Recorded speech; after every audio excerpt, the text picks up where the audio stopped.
Hi friends, നമസ്കാരം. നമ്മുടെ ഇഷ്ടവിശേഷങ്ങളായ ഗൗരി ശങ്കരത്തിന്റെ ഒരു അടിപൊളി വിശേഷമായിട്ടാണ് വന്നിരിക്കുന്നത്. അപ്പൊ എല്ലാവർക്കും നല്ലൊരു ദിവസം ആശംസിച്ചുകൊണ്ട് തന്നെ നമുക്ക് വിശേഷത്തിലേക്ക് പോകാം. അപ്പൊ തുടങ്ങുമ്പോൾ തന്നെ കാണുന്നത് ഇന്നത്തെ ദിവസം ഉണ്ടല്ലോ, ഇന്ന് ശ്യാം സാറിനും ഫാമിലിക്കും ഒരിക്കലും മറക്കാൻ പറ്റാത്ത ദിവസമായിരിക്കും. അവർക്ക് ഏറ്റവും ഭാഗ്യമുള്ള ദിവസം എന്ന് ശങ്കരൻ ഗൗരി ഇങ്ങനെ സംസാരിക്കുകയാണ്.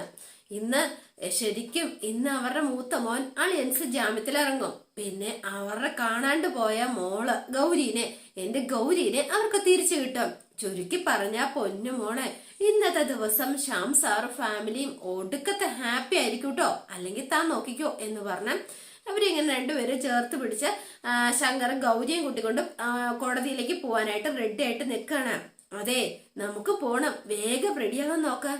റെഡിയാവാനൊന്നുമില്ല ശങ്കർ, നമുക്ക് ഇപ്പൊ തന്നെ ഇറങ്ങാം, വാ ശങ്കർ എന്ന് പറഞ്ഞ് ഗൗരിയും ശങ്കറൂടി നേരെ കോടതിയിലേക്ക് പുറപ്പെടുകയാണ്.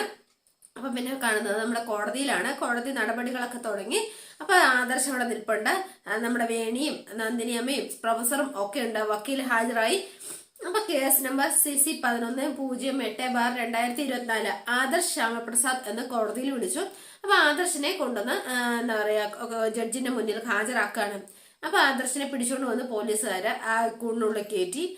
അപ്പൊ പോലീസിനോട് എന്താ പറയുക, വക്കീലിനോട് ചോദിക്കുകയാണ്, ഈ കേസ് അന്വേഷിക്കുന്ന ഉദ്യോഗസ്ഥൻ ഹാജരായിട്ടുണ്ടോ എന്ന് ചോദിച്ചു. അതെ സർ എന്ന് പറഞ്ഞു. അപ്പൊ നേരെ തന്നെ ഹണി മാഡം നേരെ ജഡ്ജിന്റെ അടുത്തേക്ക് ചെല്ലുകയാണ്, ചേംബറിലേക്ക്.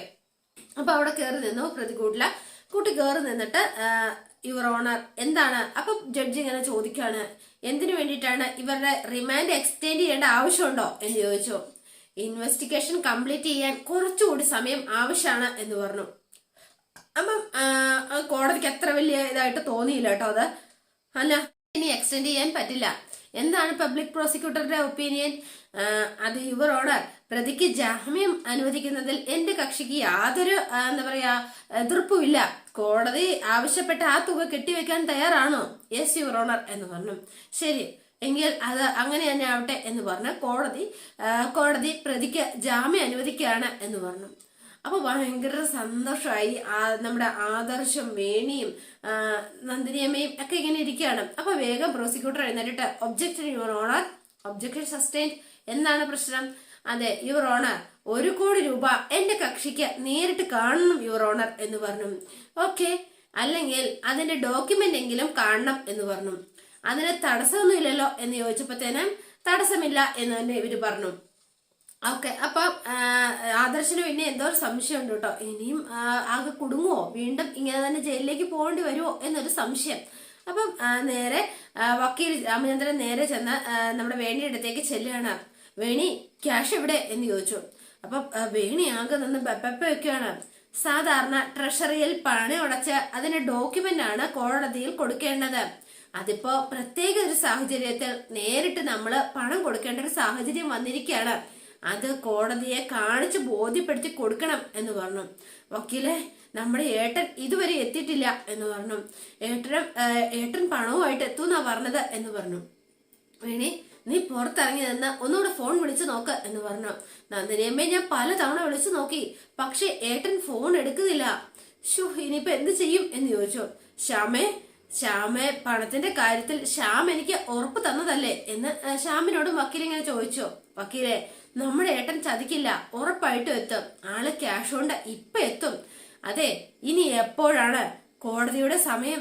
അത് ആ സമയത്തിന് വിലയില്ലേ എന്ന് ചോദിച്ചു. എനി കൺഫ്യൂഷൻ എന്ന് ചോദിച്ചു ജഡ്ജ്. അപ്പൊ എന്താ പറയണ്ടെന്നറിയില്ല. വക്കീൽ ആകെ ഒന്ന് പെപ്പ വെച്ചു. പിന്നെ ക്യാഷ് പ്രൊഡ്യൂസ് ചെയ്യാൻ ഒരു കുറച്ച് സമയം കൂടി അനുവദിക്കണം യുവർ ഓണർ എന്ന് പറഞ്ഞു. ഒബ്ജക്ഷൻ എന്ന് പറഞ്ഞ് പബ്ലിക് പ്രോസിക്യൂട്ടർ ഇറങ്ങി.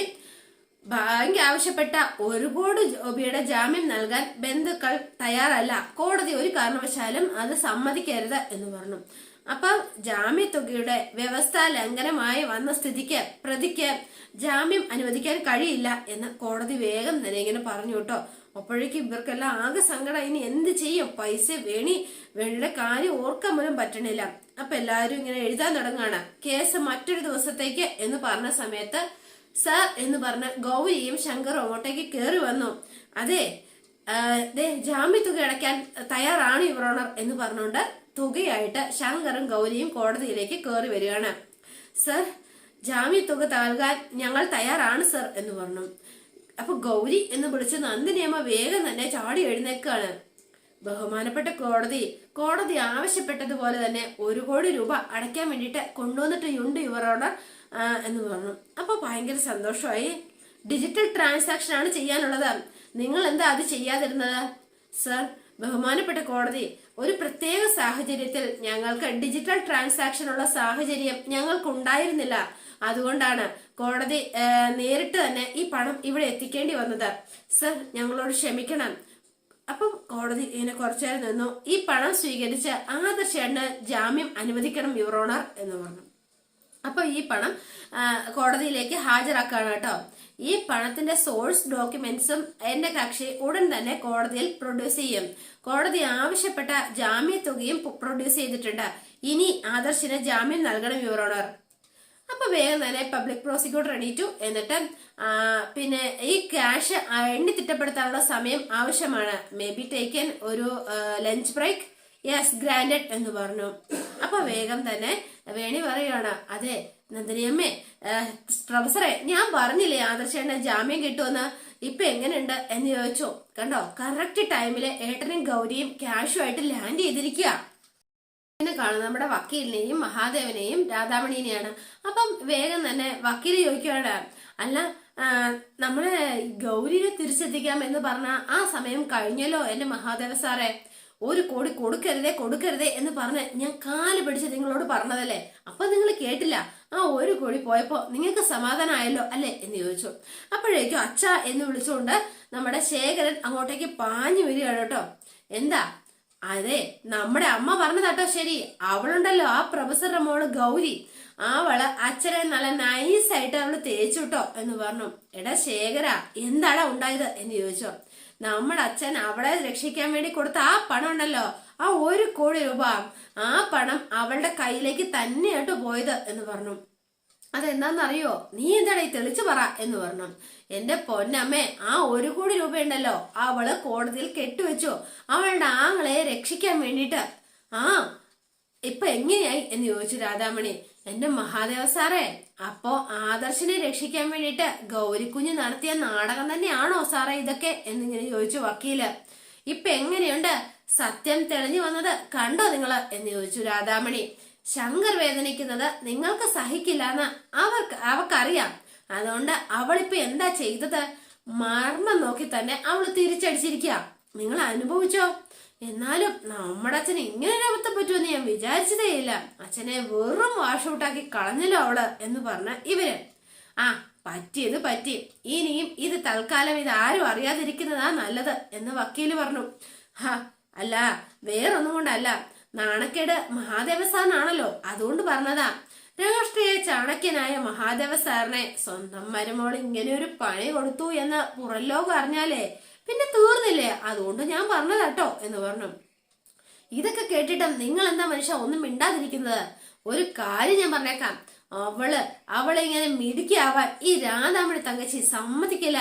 ചേട്ടനെയും ജാമ്യത്തിലിറക്കി അവളിങ്ങോട്ട് വരട്ടെ, ഈ ചാരങ്ങാട്ട് വീട്ട് പടി കയറാനായിട്ട് ഞാൻ സമ്മതിക്കില്ല എന്ന് പറഞ്ഞു. അപ്പൊ കുറേ നേരം കേട്ടിരുന്നിട്ട് മഹാദേവൻ അട്ടഹസിച്ച് ചിരിക്കുകയാണ്. ഇതെന്താ ഇത് പണം പോയി വട്ടായതാണോ എന്നുള്ള മട്ടിലായി ഇവരുടെ നോട്ടം കേട്ടോ. അപ്പൊ മഹാദേവൻ അതുപോലെ അങ്ങ് ചിരിക്കാണ്. 1 കോടി രൂപ കാര്യം കളഞ്ഞിട്ട് അച്ഛൻ ചിരിക്കണ ചിരി കണ്ടില്ലേ അമ്മേ എന്ന് ചോദിച്ചു ശേഖരൻ. കൊള്ളാം. അല്ല ശേഖരൻ കുഞ്ഞെ, അതെ ഇത് വെറും ചിരിയല്ലോ. എന്താണെന്നറിയോ, സാധാരണ എതിരാളികളെ നിരമ്പലിശക്കാക്കി കഴിയുമ്പോഴാ മഹാദേവ സാറ് മനസ്സറിഞ്ഞ് ഇങ്ങനെ ചിരിക്കാറ് പതിവുള്ളത്. അപ്പൊ വക്കീല് പറയാണ്, വക്കീലിനോട് രാധാമണി പറയാണ്, അതെ ഇപ്പൊ ജയിച്ചതേ അവളാണ് വക്കീലെ എന്ന് പറഞ്ഞു. അപ്പൊ ഇത് കേട്ടിട്ടും മഹാദേവൻ ചിരിക്കാണ്. എന്റെ പൊന്നു രാധാമണി തങ്കച്ചിയും ഈ ചാരങ്ങാട്ട് കുടുംബത്തിന്ന് അവള് എന്റെ കുട്ടിശങ്കരന്റെ ജീവിതത്തിൽ നിന്ന് ആ ഗൗരിനെ എന്നേക്കുമായിട്ട് ഈ പിഴുതെറിയാൻ പോവാണ് എന്ന് പറഞ്ഞാണ് മഹാദേവൻ വീണ്ടും അട്ടഹസിച്ച് ചിരിക്കാണ്. ഒന്നും മനസ്സിലായില്ല. ഹരിപ്പാട് സുബ്രഹ്മണ്യ സ്വാമിയെ, നിന്റെ പ്രാർത്ഥന കേട്ടു കേട്ടോ എന്ന് പറഞ്ഞു. അപ്പൊ ഒന്നും മനസ്സിലാവുന്നില്ല. അപ്പൊ വീണ്ടും ഇങ്ങനെ ചിരിക്കാണ് കേട്ടോ. എന്റെ മോൻ ഉണ്ടല്ലോ, നമ്മുടെ കുട്ടി ശങ്കരൻ രക്ഷപ്പെട്ടു കേട്ടോ, നീ നോക്കിക്കോ എന്ന് പറഞ്ഞു. അപ്പൊ ഇതെന്താ ഇയാൾ ഇങ്ങനെ പറയണത്, പിച്ച് പേയും പറയണതാണല്ലോ സംസാരിക്കുന്നത് എന്ന് ഓർത്ത് രാധാമണി ഇങ്ങനെ അന്തിച്ച് തലയും കുഴിവൊക്കെ ഇങ്ങനെ നോക്കണം. ഇതെന്താന്ന് ഒന്നും രാധാമണിക്ക് ഒരു പിടുത്തം കിട്ടണില്ല. ഇയാളോട്ട് പറഞ്ഞതുമില്ല കേട്ടോ. പിന്നെ നമ്മൾ കാണുന്നത് കോടതിയിലാണ്. അപ്പൊ ഗൗരിയെ കെട്ടിപ്പിടിച്ച് നിന്ന് കരയാണ് നമ്മുടെ നന്ദിനി അമ്മ. മോളെ എന്ന് വിളിച്ചോണ്ട്. അപ്പൊ ഭയങ്കര സന്തോഷമായി. മോളെ ഗൗരി, നിനക്ക് എന്താ പറ്റിയത്, ആരാ നിന്നെ തട്ടിക്കൊണ്ടു പോയത് എന്നൊക്കെ ചോദിച്ച ഗൗരിയോട്. അപ്പൊ ഗൗരി ഇങ്ങനെ കുറെ നേരം നിന്നു. അപ്പൊ അഭിമാനത്തിൽ കോളറിലൊക്കെ ഇങ്ങനെ പിടിച്ചു നിൽക്കുകയാണ് നമ്മുടെ ശങ്കർബായി. പറ മോളെ, നീ എവിടെയായിരുന്നു, നിനക്ക് എന്താ സംഭവിച്ചത്, ആരാ നിന്നെ തട്ടിക്കൊണ്ടു പോയത് എന്ന് ചോദിച്ച് കേട്ടില്ലേ? അപ്പൊ ഗൗരി ഒന്നും മിണ്ടുന്നില്ല. കുറച്ചു നേരം ഇങ്ങനെ ശങ്കറിനെ ഒന്ന് നൈസായിട്ടൊന്ന് നോക്കി. അമ്മേ, അത് പിന്നെ ഏട്ടാ, ഗൗരി ഒന്നും മിണ്ടണില്ലാലോ എന്ന് പറഞ്ഞു വേണി. അതിന് ശരിക്കും നമ്മുടെ ഗൗരിയുടെ കാര്യത്തില് എന്താ ഏട്ടാ സംഭവിച്ചത്? വേണിമോളെ, അതിപ്പോ ഇനി ഇവിടെ പറയണത് എന്തിനാ, അതിന്റെ ആവശ്യം എന്താ എന്ന് ചോദിച്ചു. ഒരു കുഴപ്പമില്ലാണ്ട് നമ്മുടെ ഗൗരി ഇപ്പൊ തിരിച്ചു വന്നില്ലേ? അല്ല ഗൗരി? അതെ എന്ന് പറഞ്ഞു ഗൗരി. ശരി ശരി, അപ്പൊ എന്തോ ദുരൂഹതയുണ്ട്. അല്ല, എന്നാലും നമ്മുടെ ഗൗരിയോട് ഇത് ആരാ ഇങ്ങനെ ചെയ്തതെന്ന് നമുക്ക് അറിയണ്ടേ ഏട്ടാ? എന്തിന് ഇനിയിപ്പൊ അതറിഞ്ഞിട്ട് എന്താ കാര്യം എന്ന് ചോദിച്ചു. അതിന്റെ ആവശ്യം എന്താ? അതേ വലിയ അമ്പര അധോലോക ടീംസ് ഒക്കെ ആയിരിക്കുന്നേ. അവരുടെ ഒക്കെ പുറകെ പോകേണ്ട ആവശ്യം നമുക്കുണ്ടോ? ഉണ്ടോ ശ്യാം സാറേ എന്ന് ചോദിച്ചു. അപ്പൊ ശ്യാം സാറ് ഒന്നും മിണ്ടിയില്ല, ഒന്ന് ചിരിച്ചു കേട്ടോ. അപ്പം ശ്യാമിന്റെ ചിരി കണ്ടിട്ട് കണ്ടില്ലേ, ശ്യാം സാറ് മിണ്ടുന്നില്ലെന്നേ. അതിന്റെ അർത്ഥം എന്താ? പുള്ളിയും സൈലന്റ് ആയാലും അതിന് അർത്ഥം എന്താ നന്ദിനിയമ്മേ പറ? അത് പിന്നെ ശങ്കറെ ഞാന് എന്ന് പറഞ്ഞു. അതിന് അർത്ഥം സിമ്പിളാന്നേ. അതിന്റെ പുറകെ ഒന്നും പോവണ്ട എന്നാ അതിനർത്ഥം. വിട്ടേക്കാം, നമ്മുടെ എല്ലാ പ്രശ്നവും അവസാനിച്ചില്ലേ? കോടതിയിൽ കെട്ടിവെക്കാനുള്ള കാശും കൊടുത്തു. നമ്മുടെ ആഡിയൻസിന് നാളെ ജാമ്യം കിട്ടും. നമ്മളെല്ലാവരും ഹാപ്പി ആയിട്ട് വീട്ടിലേക്ക് പോവുകയും ചെയ്യും. പിന്നെ എന്താ എന്ന് ചോദിച്ചു. മോനെ, അതൊക്കെ ശരിയാ, പക്ഷെ കൃത്യസമയത്ത് നിനക്ക് പണം കൊണ്ടുവരാൻ പറ്റി. ദൈവാനുഗ്രഹം കൊണ്ട് നമ്മുടെ പ്രശ്നങ്ങളൊക്കെ തൽക്കാലം അവസാനിക്കുകയും ചെയ്തു. അതല്ലല്ലോ, ഗൗരി മോളെ തട്ടിക്കൊണ്ടു പോയവർക്ക് അതിനുള്ള ശിക്ഷ കിട്ടണ്ടേ എന്ന് ചോദിച്ചു. അപ്പൊ ശങ്കർ കുറച്ചു നേരം നിന്നു. നീ നോക്കുവാണ് ശ്യാമിന്റെ മുഖത്തേക്ക്. അപ്പൊ വേണി, ശിക്ഷ കിട്ടണ്ടേന്നോ? ഞാൻ എന്ത് ചോദ്യം അത്? ഈ പണി കിട്ടി ചേതന്മാർക്ക് നല്ല ഇട്ടി കിട്ടണം, അത് വേണ്ടി വരും എന്ന് പറഞ്ഞു. അത് പോലീസുകാർ ചെയ്തില്ലെങ്കിൽ നമ്മൾ ചെയ്യണം ഏട്ടാ, നമ്മൾ ചെയ്യണം, അതാ നമ്മൾ ചെയ്യേണ്ടത്. അങ്ങനെ നമുക്ക് ഇടിച്ചു തോൽപ്പിക്കാൻ പറ്റുന്ന ആളൊന്നും അല്ല അയാള് എന്ന് പറഞ്ഞു ഗൗരി. നീ എന്താ പറഞ്ഞത്? ഇടിച്ചു തോൽപ്പിക്കാൻ പറ്റില്ലെന്നോ? അപ്പൊ ഗൗരിയെ തട്ടിക്കൊണ്ടുപോയ ആള് അടാറ് ഫൈറ്റർ ആണ് അല്ലേ ഗൗരിയെ? ഫൈറ്റർ ആണോ എന്ന് ചോദിച്ചാ നല്ല കിടില ഫൈറ്ററാ. അത് മാത്രാണോ? എന്റെ പൊന്നോ, ആളുടെ ഒരു ഇടി എന്നൊക്കെ പറഞ്ഞാലേ ഒരു കിൻഡിലുണ്ടാവും എന്റെ വേണി, സത്യം അത്രയ്ക്ക് പവറാ എന്ന് പറഞ്ഞു. അപ്പൊ ശങ്കർ ഇങ്ങനെ ചിരിക്കണോ, ഇങ്ങനെ ശ്യാമിന്റെ മുഖത്തേക്ക് നോക്കും, ഇങ്ങനെ നിക്കണം. ഗൗരിയെ, നിന്റെ വർത്തമാനമൊക്കെ കേട്ടിട്ട് നീ അയാളുടെ തട്ടിക്കൊണ്ടുപോയ അയാളോട് നിനക്കെന്തോ വലിയ ആരാധന ഉള്ളതുപോലെ തോന്നുന്നുണ്ടല്ലോ ഗൗരിയെ എന്ന് ചോദിച്ചു വേണി. അതെ, ശരിയാ നീ പറഞ്ഞത്, എനിക്ക് അയാളോട് വലിയ ആരാധനയും സ്നേഹവും ഒക്കെയാ ഉള്ളത് എന്ന് പറഞ്ഞു. എന്റെ പൊന്നേട്ടാ, ഏട്ടൻ ഇത് വല്ലതും കേൾക്കുന്നുണ്ടോ എന്ന് ചോദിച്ചു. ഏട്ടൻ പിന്നെ കേൾക്കാറേ ഇല്ലല്ലോ, ഏട്ടൻ അനങ്ങാ നിൽക്കുക. നന്ദിനി അമ്മേ, ഗൗരി എന്തൊക്കെ പറയണത് എന്ന് ചോദിച്ചു. മോളെ, നീയൊക്കെ എന്താ പറ്റിയത് എന്ന് ചോദിച്ചു. നീ എന്തൊക്കെ വർത്തമാനായി പറയുന്നത്? നിന്നെ തട്ടിക്കൊണ്ടുപോയ ആളോട് നിനക്ക് സ്നേഹവും ആരാധനയും ഒക്കെ തോന്നുന്നു എന്ന് പറഞ്ഞ? അതെ അമ്മേ, ആർക്കാണെങ്കിലും ആ മനുഷ്യനോട് ഇത്തിരി സ്നേഹവും ആരാധനയും ഒക്കെ തോന്നിപ്പോവും, സ്വാഭാവികം. അത് മാത്രമേ എനിക്ക് അയാളെ അങ്ങനെ ഒരാളാ. നമ്മളെയൊക്കെ അയാൾക്ക് ഭയങ്കര ഇഷ്ടമാണ്. അയാളെ സ്നേഹിക്കുന്നത് പോലെ ഈ ലോകത്ത് മറ്റൊരാൾക്കും നമ്മളെ സ്നേഹിക്കാൻ കഴിയില്ല.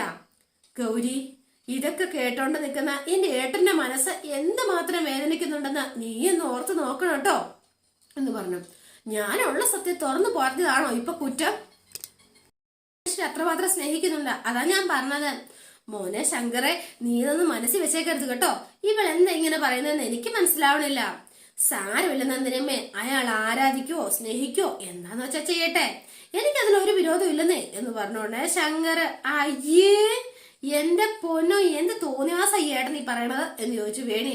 എന്നാലും എന്റെ നന്ദിനിയമ്മേ, ഏതോ ഒരു കൊള്ളക്കാരനെ നമ്മുടെ ഗൗരിയുടെ മനസ്സ് കവർന്നെടുത്ത് കളഞ്ഞൂലോ. കഷ്ടം. അപ്പം പ്രൊഫസറും ഇവരെല്ലാം ചിരിക്കുകയാണ് കേട്ടോ. എനിക്കൊന്നും മനസ്സിലാവുന്നില്ല എന്റെ വേണിമോളെ. ഇതിൽ കൂടുതൽ ഇനി ആരും ഒന്നും മനസ്സിലാക്കാനില്ല എന്ന് പറഞ്ഞു ശ്യാം സാറ്. അതെ, ഗൗരിയെ തട്ടിക്കൊണ്ടുപോയത് ദേ ഇവനാ, ഈ ശങ്കർ. എന്താ പറഞ്ഞത് എന്ന് ചോദിച്ചു. എന്നിട്ട് ശങ്കറും പ്രൊഫസറോട് ചിരിക്കാണ് കേട്ടോ. അപ്പൊ ഗൗരിയും കൂടി ഏട്ടാ നിങ്ങളോ എന്ന് ചോദിച്ചു വേണി. സത്യമാണോ മോളെ നീ ഇവൻ പറയുന്നത് അല്ലെങ്കിൽ ഇവര് പറയുന്നത് എന്ന് ചോദിച്ചു. അതെ ശരിയാ. അത് ശരി. അപ്പൊ പ്രൊഫസറെ കാര്യങ്ങളൊക്കെ പ്രൊഫസർക്ക് നേരത്തെ അറിയായിരുന്നു അല്ലേ? അറിയായിരുന്നു. എന്നിട്ട് ഒരു വാക്ക് പോലും ഞങ്ങളോട് ആരോടും പറഞ്ഞില്ലല്ലോ. ശങ്കർ എന്നെ തടഞ്ഞുകൊണ്ടാ ഞാൻ ആരോടും ഒന്നും പറയാതിരുന്നത്. എന്നാലും പ്രൊഫസറാണ്, കൊള്ളാലോ, സൂപ്പർ. ശ്യാമേട്ടാ എന്നോടെങ്കിലും ഒരു വാക്ക് പറയാമായിരുന്നു എന്ന് പറഞ്ഞു. അപ്പം ഗൗരി പറയാണ്, അമ്മ ഈ വിവരം അറിഞ്ഞാല് അപ്പൊ തന്നെ എന്നെ കാണണമെന്ന് പറഞ്ഞു വാശി പിടിക്കും. അതുകൊണ്ടാ അമ്മയോട് തൽക്കാലം ഈ കാര്യം പറയരുതെന്ന് അച്ഛനോട് ഞങ്ങൾ ആവശ്യപ്പെട്ടത്. അതുകൊണ്ടാ എന്ന് പറഞ്ഞു. ഇതിപ്പോ എന്തായാലും ഒരു വമ്പൻ സംഭവമായി പോയിട്ടോ. അയ്യോ എന്റെ പൊന്നേട്ടാ, നിങ്ങൾക്ക് വലിയ സിനിമയിലൊന്ന് ട്രൈ ചെയ്തൂടെ?